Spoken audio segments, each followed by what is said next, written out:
বন্ধুরা, আজকে দেখাবো আমার সেই ছোট্ট একটা অ্যাকোরিয়াম মতন করেছিলাম, তার মধ্যে কেমন দেশি কই এবং শিঙি মাছ হয়েছে এটা তোমাদের আজকে দেখাবো। এখানে কিছু তেলাপিয়া মাছও আছে। আমার হাতে আছে বিস্কুট।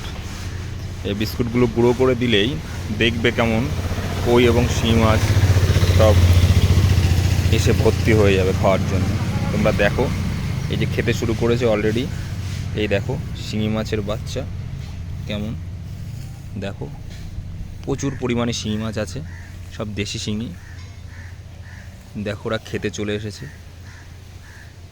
আমি একটু নারকেল পাতা দিয়ে রেখেছি যাতে ওদের থাকার জায়গাটা ভালো হয়। দেখতে পাচ্ছ তোমরা কি পরিমাণে শিঙি মাছ, কি পরিমাণে দেখো শিঙি মাছ এখানে এসছে, তোমরা দেখতে পাবে।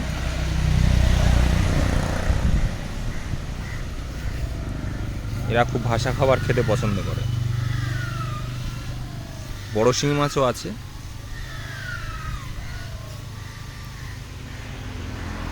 দেখো